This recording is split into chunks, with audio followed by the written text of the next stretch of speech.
Okay, so today's topic is absolute convergence and conditional convergence, and I'm going to give you two more tests for convergence.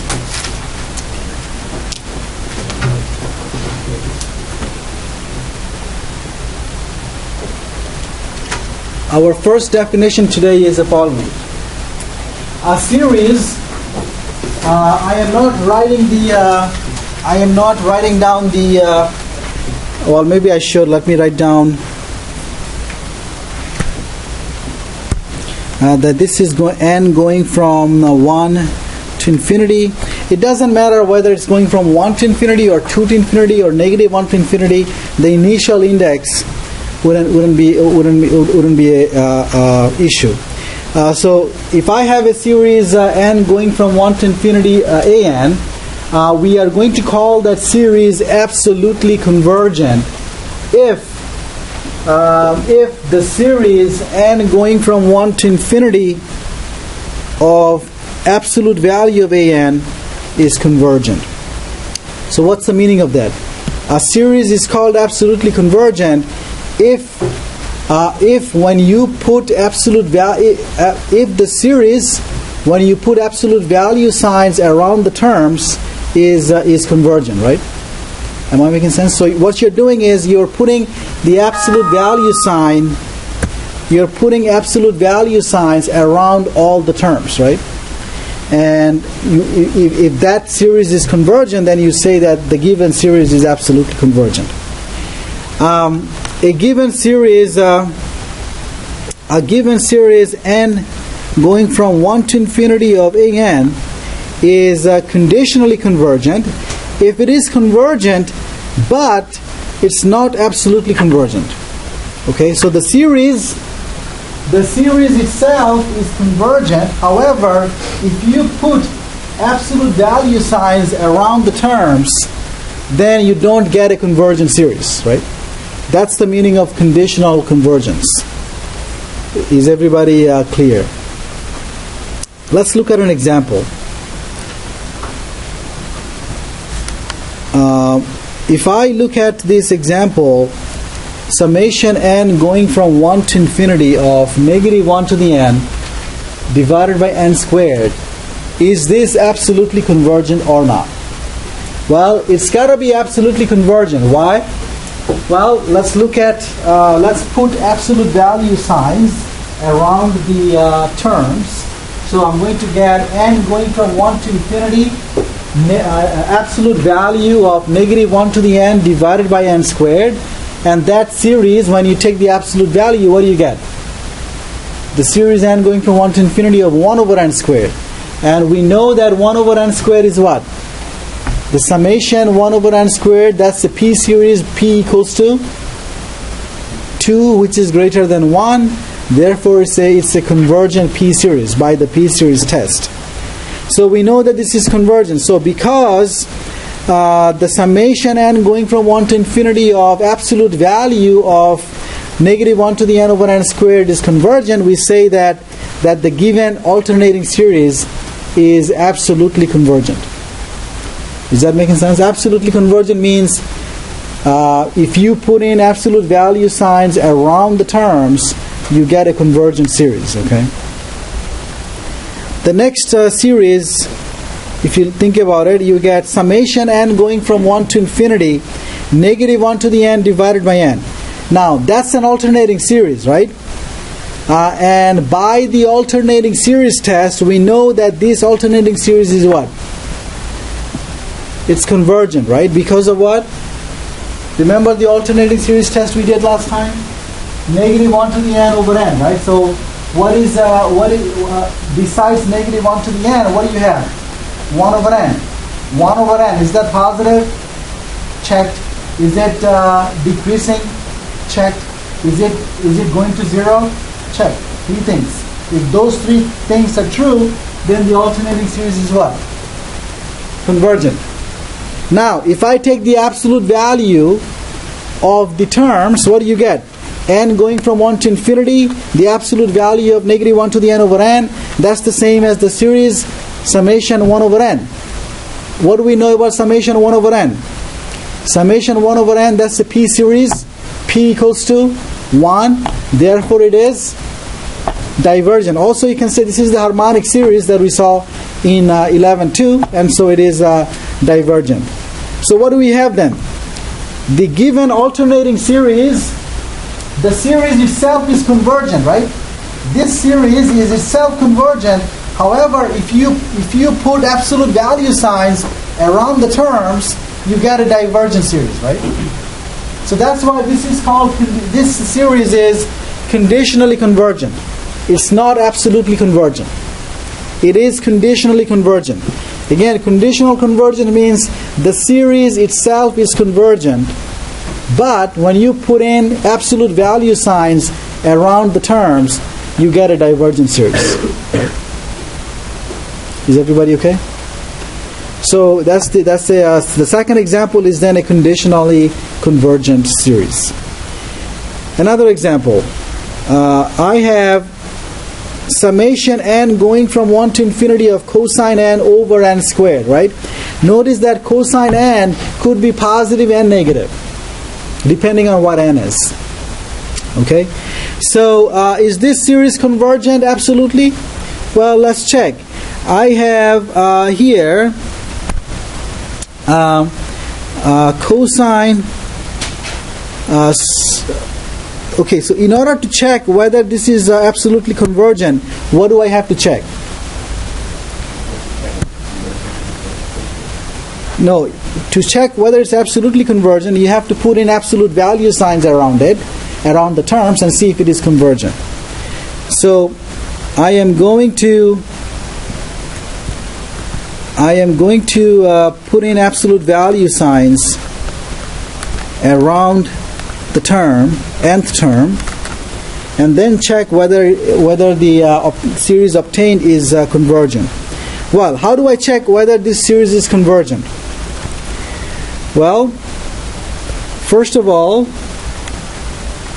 cosine n divided by n squared in absolute value, that's the same as absolute value of cosine n divided by n squared. Notice that I don't have to take the absolute value of n squared, right? Because of what? Well, it is already positive. Now, what do we know about cosine? Cosine is always less than what? Well, I know that absolute value of cosine n at the largest possible value for that is 1. So this is less than 1 over n squared, right? So then, what do I have? Then I could say that this series is less than the series n going from 1 to infinity, 1 over n squared, right? However, what do I know about this guy? I know that this is convergent P series, right? So what can I say about this guy then? It is also convergent. By what? Comparison test, right? Comparison test. So by the comparison test, that series is convergent. So, which means then, what is my answer? My answer is that this series, n going from 1 to infinity, cosine n over n squared, is absolutely convergent, right? Am I making sense? Is everybody okay with that? Now, what I want to show you next is that if a series is convergent absolutely, then the series itself is convergent, right? What did I show here?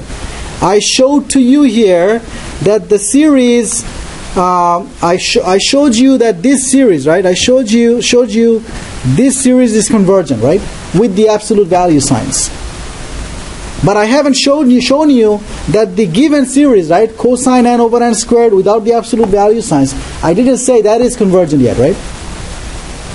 However, whenever a series is convergent absolutely, it is itself convergent without the absolute values. Okay?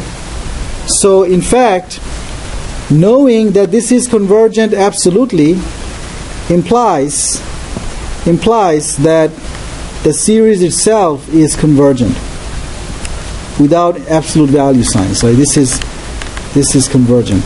And does that make sense to you intuitively? I mean, think about this. You have cosine n over n squared. Some of the terms could be negative, some of them could be positive. When you are putting in absolute value, you're making all of them positive. Right? Now think about this. When you have positive and negative, there is possibility of cancellation. Right? And you are getting rid of that possibility of cancellation, right? By using the absolute value. So actually the absolute convergence is more stronger than the series being convergent. Am I making sense? So my next theorem is if a series is absolutely convergent, then it has to be convergent itself. If a series is convergent, that is, if a series is absolutely convergent, then it is convergent itself. In other words, if I know that summation absolute value of an is convergent, then I know that the summation of an is convergent. So when I write less than infinity, that's not a good notation to use. What I mean is that it's convergent when I say less than infinity.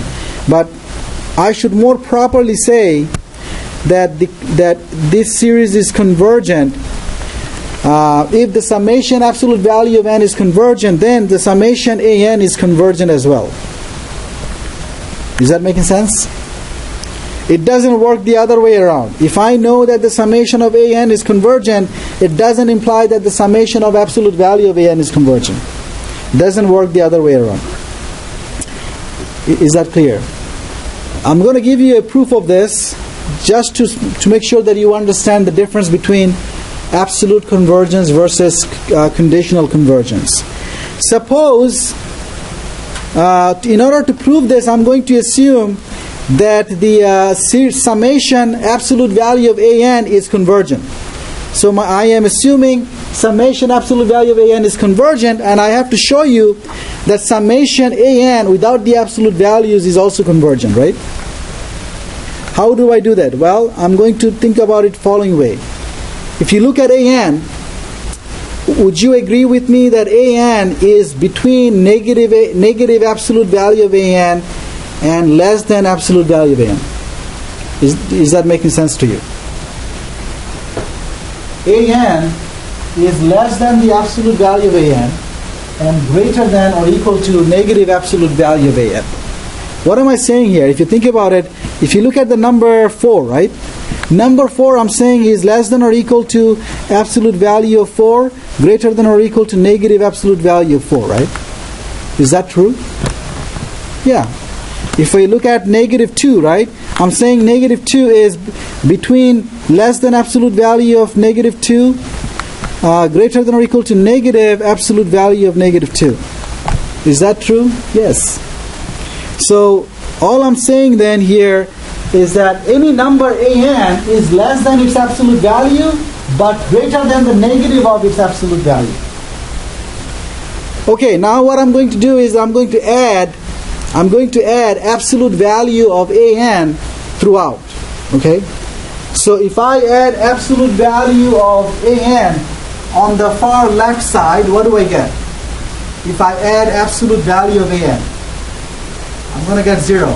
I'm adding absolute value of an, I'm going to get this. If I am adding absolute value of an here, I'm going to get twice absolute value of an.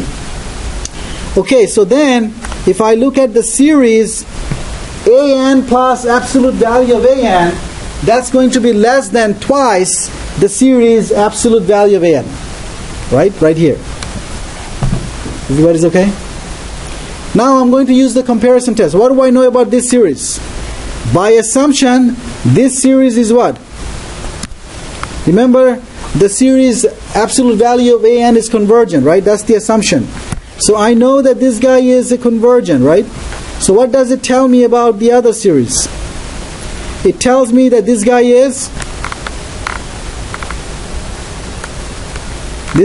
convergent as well, right? Because of this. Because I know that the series of absolute value of an is convergent, I know that the series an plus absolute value of an is convergent. Now, I know that the series an plus absolute value of an is convergent. I know that the series absolute value of an is convergent. So if I subtract one from the other, I'm going to end up with a convergent series. So if I subtract, what do I get? Here I have a convergent series. I have another convergent series. Subtract. Well, if I subtract, I am exactly getting what? The series an, right? If I subtract here, what am I getting? Exactly the series an. And because the difference, when I subtract, I should be ending up with a convergent series. That implies that the series an should be convergent, right? Am I making sense? So if the series absolute value of an is convergent, then the series an should be convergent as well, without the absolute value signs. Which means if a series is absolutely convergent, then the series itself is convergent. So that's the proof. Is everybody okay? Everybody's okay? Okay, so if the series, so what we are saying, if the series is absolutely convergent, the series has to be convergent, right? So that's all I'm saying here. If you have a series which is conditionally convergent, necessarily it means what? It means that it's not absolutely convergent, right? Conditional convergence means what? It means that this guy is convergent, but this guy is divergent, right? Am I making sense? Conditional convergence means the summation an is convergent, but summation absolute value of an is divergent. Okay.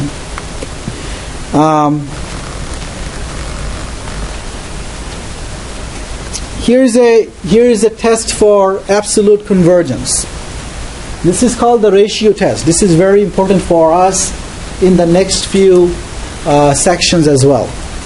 We are going to use that in the next few sections. This is the ratio test, and it is saying if the limit of an plus 1 over an in absolute value, if the limit as n goes to infinity of absolute value of an plus 1 over an, what is that? It is the n plus first term of the series divided by the nth term. If that limit is L, and if that limit L is less than 1, then I know that the series an is absolutely convergent. The series an is absolutely convergent if the limit is less than 1. If the limit as n goes to infinity of the ratio of the absolute value of the ratio an plus 1 over an is greater than 1, then I know that the series summation n going from 1 to infinity of an is divergent. Number 3, if the limit of an plus 1 over an in absolute value is equal to exactly 1, then the ratio test is not applicable. The ratio test does not tell you anything about the series. It's inconclusive. Okay? Is everybody okay with what I just said?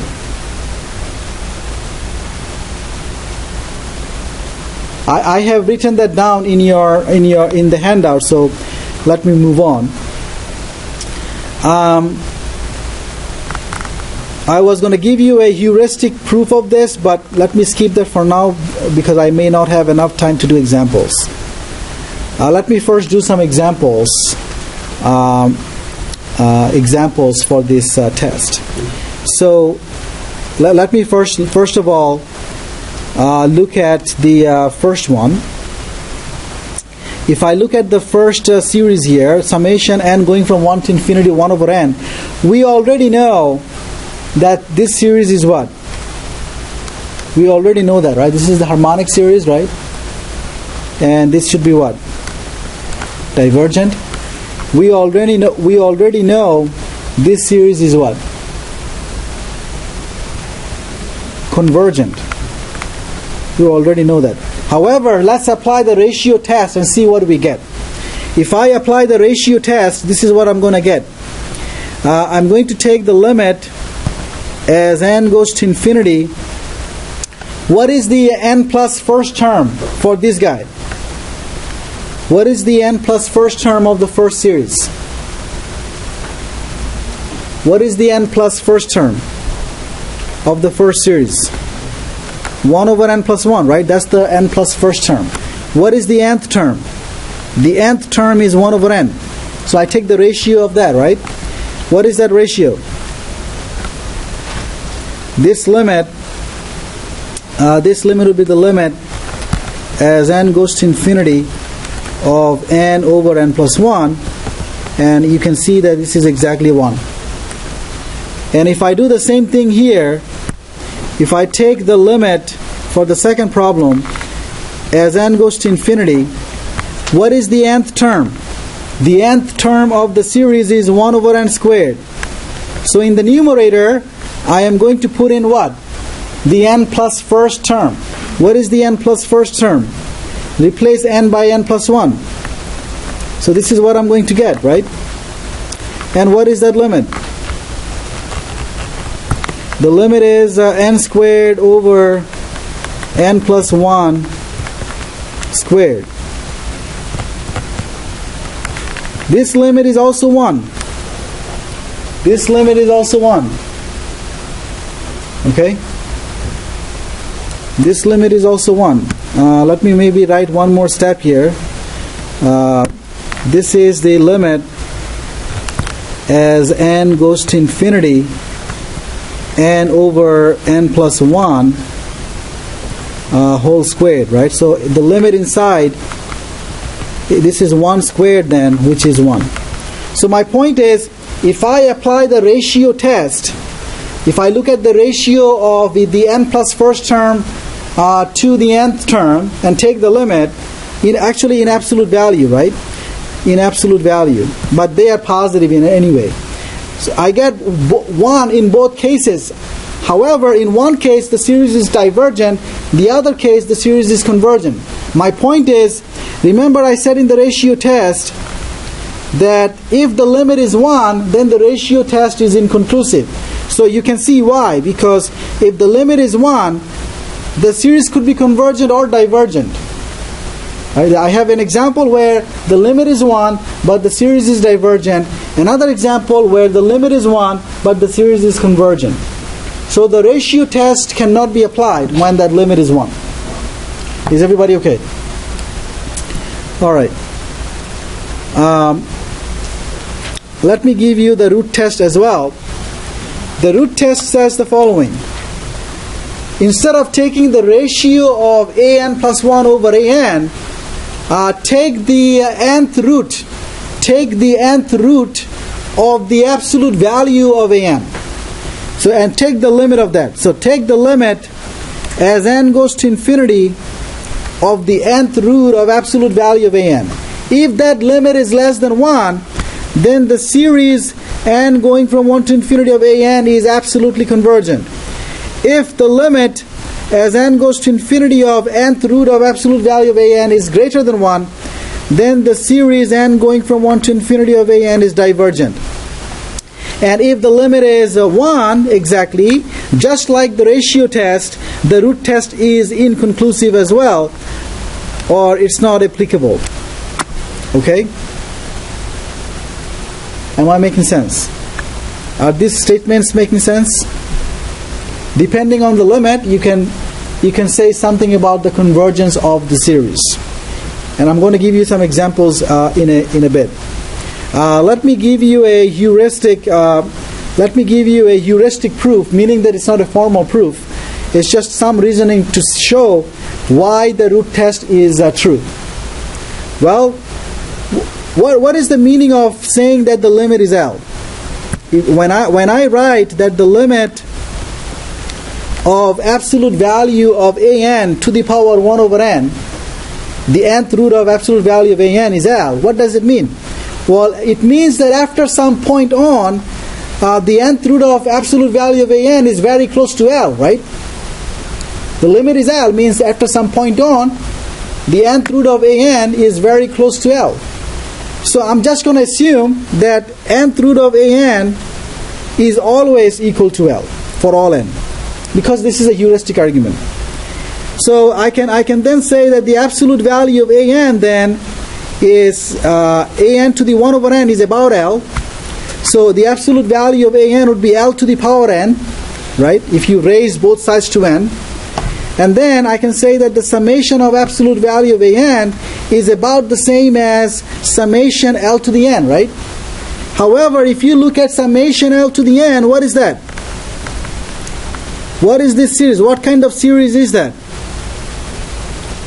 It's a constant power, right? It's a constant to the power n, right? So this is a geometric series, right? This is a geometric series. And we know that this is convergent when? Convergent if, remember, what is L? L is this limit, right? L is this limit here, right?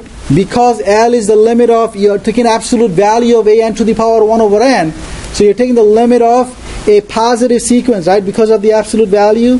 So L would have to be what? L would have to be between 0 and 1, right? Sorry, L would have to be positive, or non-negative, I should say. L needs to be non-negative, because you're taking the limit of a non-negative sequence, absolute value of an to the 1 over n. So I know that this series would be convergent when L is between 0 and 1, right? In other words, when L is less than 1, we know that the series will be convergent.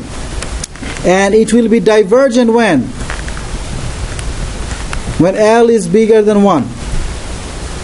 Am I making sense? Is everybody okay with what I just said?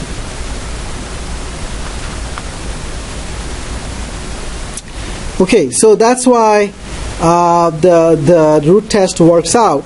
But this is not a formal proof again. This is just a heuristic, okay? Let me give you an example of a root test where the test is inconclusive. Suppose that I have the series where k is going from 1 up to infinity, and I have 1 minus 1 over k to the power k. That's my series. And in order to apply the root test, what am I going to do? Well, I'm going to take the absolute value of the kth term, and then I'm going to take the kth root of that, right? Take the absolute value of the general term, the kth term, take kth root of that. If I do that, what do I get? I end up with 1 minus 1 over k. And what's the limit of that? As k goes to infinity. As k goes to infinity, 1 minus 1 over k goes to 1. So the limit of the kth root of the kth term in absolute value is 1. Right? So the root test is inconclusive in this case, because this is the third case. This is the third case, okay?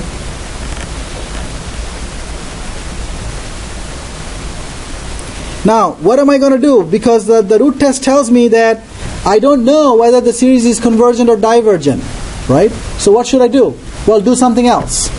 For example, if you take the limit as k goes to infinity, 1 minus 1 over k to the power k, what's the limit of that? Well, remember we did this problem in L'Hopital's rule section. I'm not going to show you how to do that. You can compute the limit and see that the limit is e to the negative 1. E to the negative 1. And what do I know? So I am taking the limit of the kth term, right? I am taking the limit of the, so this is what my kth term is, right? This is ak. I am taking the limit of ak, and I got something e to the negative 1, which is not 0. By the test for divergence, right? Divergence test, I know that the series would be what? The series would be divergent. Okay?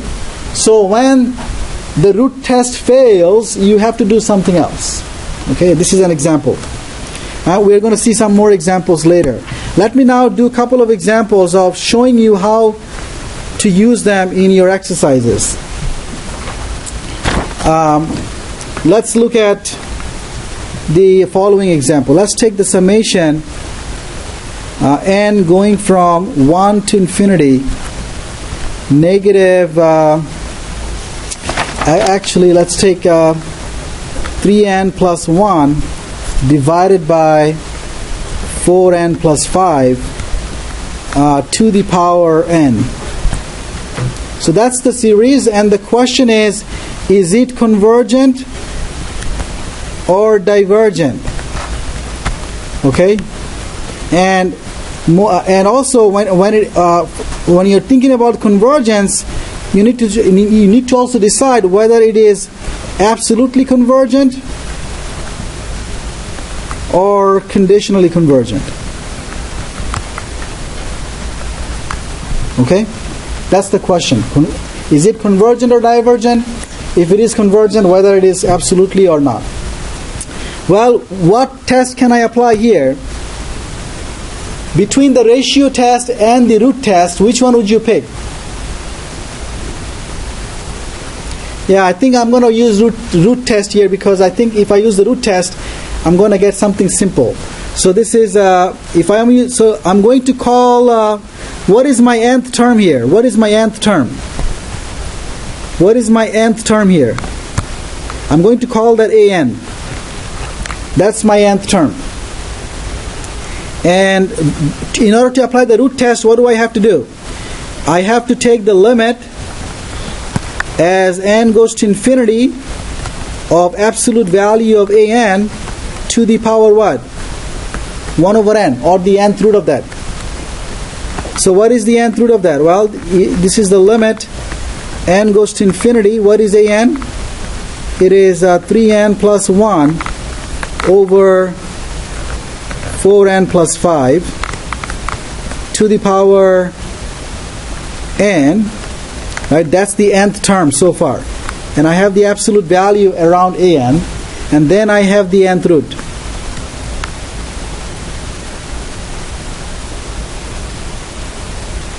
Okay, and then what is this limit?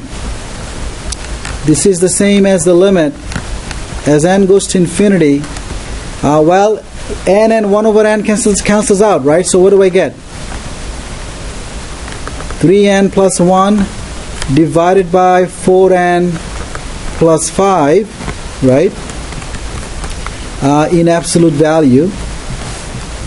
Do I even need the absolute value? Because n is greater than 1, so the fraction is actually positive, right? I don't need the absolute value sign. But can someone tell me what the limit is? Yeah, very good, 3/4. So at this point in Calc 1, you should be able to tell this type of limits very quickly. So this is 3/4. Is that less than 1? So the root test says what when the limit is less than 1? Yeah, by root test, the series n going from 1 to infinity, 3n plus 1 over 4n plus 5 to the power n is absolutely convergent. Are we okay? This is absolutely convergent. The nice thing about the root test or the ratio test, it tells you whether it's convergent absolutely or not. Okay. All right. So that's an example of root test. Let's look at another example. Let's say I have the summation n going from 1 to infinity, n multiplied by 2/3 to the power n. Okay? What test would I apply here? Well, you could apply the root test here, but I'm going to apply the ratio test. So once again, before I apply the ratio test, I am going to identify my nth term. So what's my nth term here? My nth term is n 2/3 to the n. So in order to apply the ratio test, what do? I take the limit as n goes to infinity of the ratio of an plus 1 over an, but don't forget the absolute values. Okay, so what is that? This is the limit as n goes to infinity. What is an plus 1? Someone tell me an plus 1. Go ahead.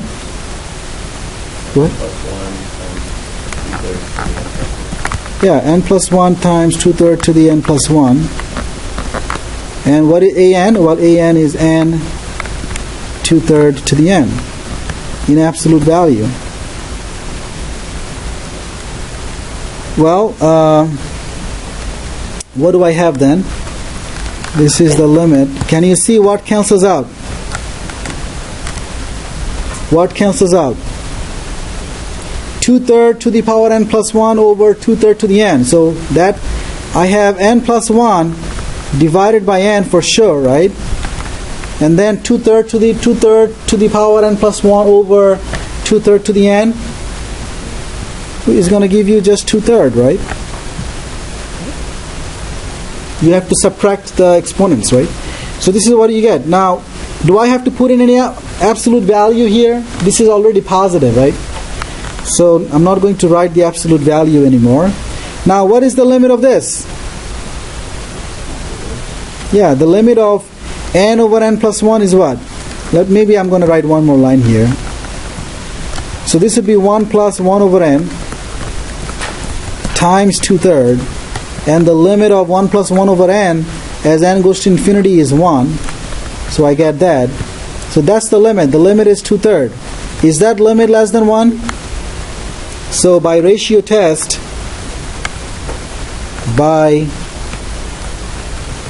you have to always write down the name of the test you're using. By ratio test, the series n times 2/3 to the n going from 1 to infinity is convergent. Is everybody okay with that? Is convergent absolutely? Very good, yes. Is absolutely convergent. Okay, let's try another example.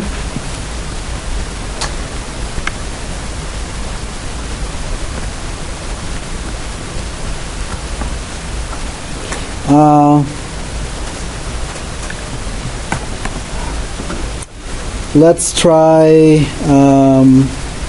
summation n going from 1 to infinity, negative 1 to the n, n to the power n over n factorial. Okay, the same question. Is it convergent or divergent? Okay. And if it is convergent, so convergent or divergent, and then is it absolutely convergent or not? Okay, so what do? Well, once again, let me identify my nth term first. That's my nth term. And I'm going to apply the ratio test again.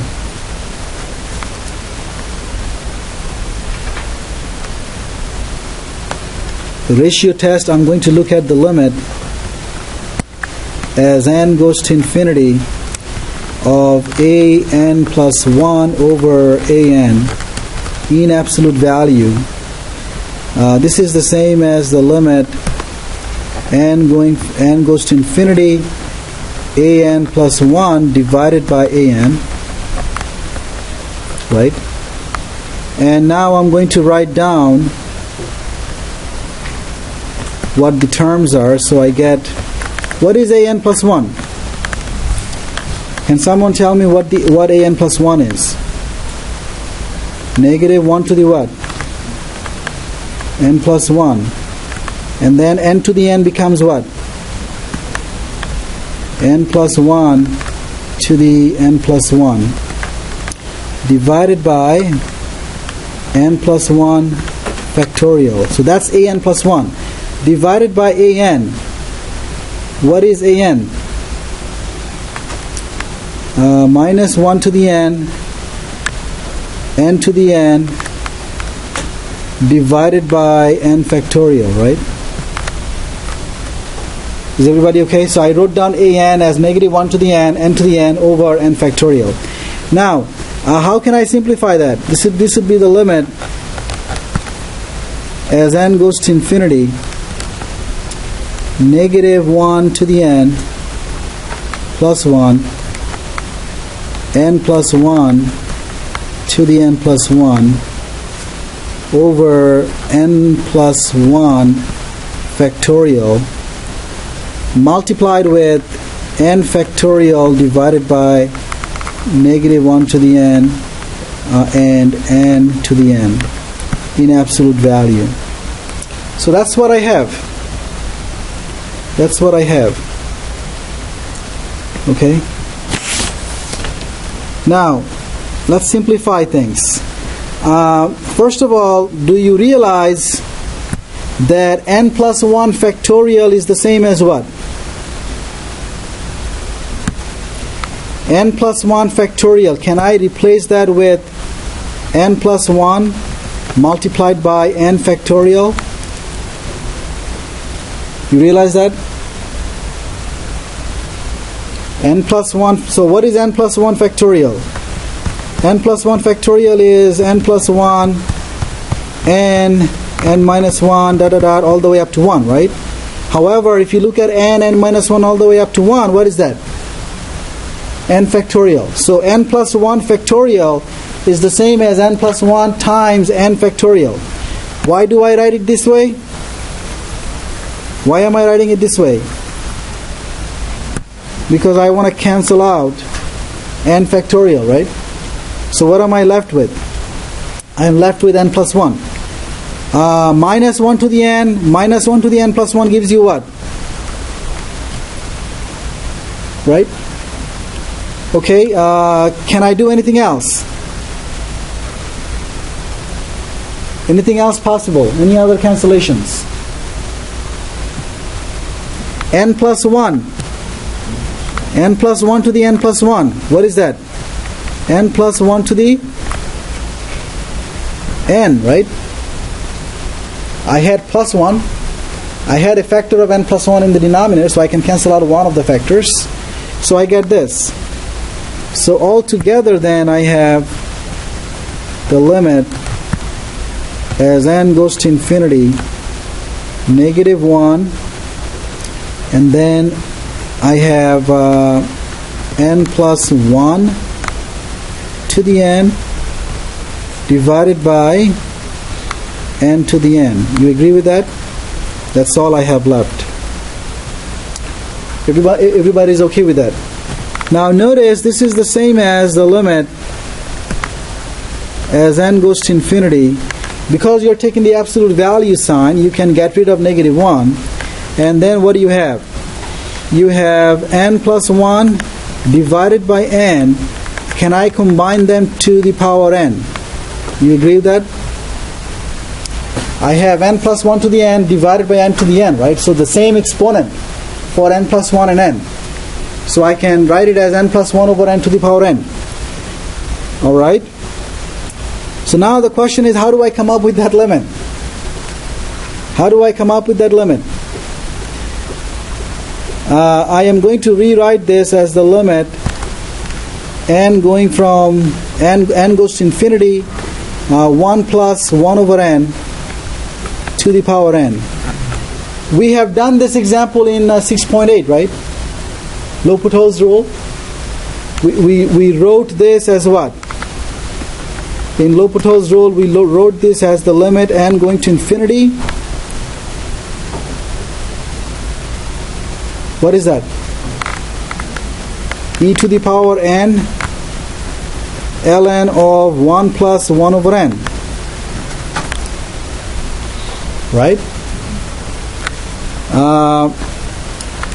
Did you take the theory of interest yet? Okay, so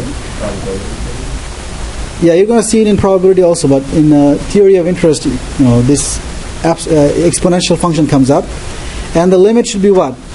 Well, this should be the same as then e to the power the limit of what? N times ln of 1 plus 1 over n.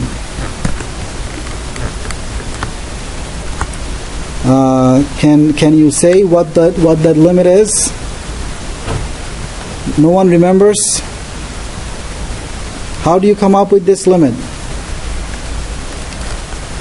This is e to the power the limit as n goes to infinity. You want to apply the L'Hopital's rule somehow. So what do? You write it as ln of 1 plus 1 over n divided by what? 1 over n. I could do that, right? N times that. N times ln of 1 plus 1 over n can be rewritten as ln of 1 plus 1 over n divided by 1 over n. Valid algebra. Now you apply L'Hopital's rule. If you apply L'Hopital's rule, you're going to get what?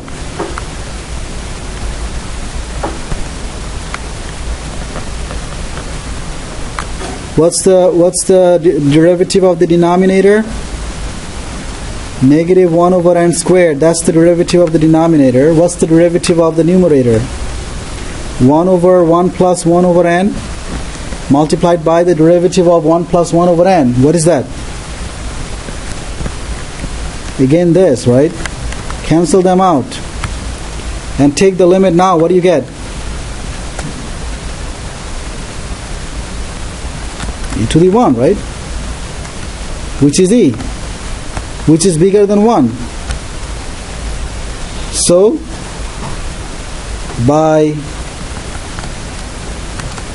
if you remember this limit, then you can just use that. But if you don't, then you have to go through this L'Hopital's rule. By ratio test, the series n going from 1 to infinity, and this was minus 1 to the n to the n over n factorial. This is divergent because the limit was greater than 1. Is everybody okay? Now, in my handout, there are exercises. You should at least do one exercise from the first page, one exercise from the second page right away to make sure if you understood the ratio test and the root test, okay? Those of you who didn't get a copy of the handout, if you wait for a minute, I'll be back with some copies.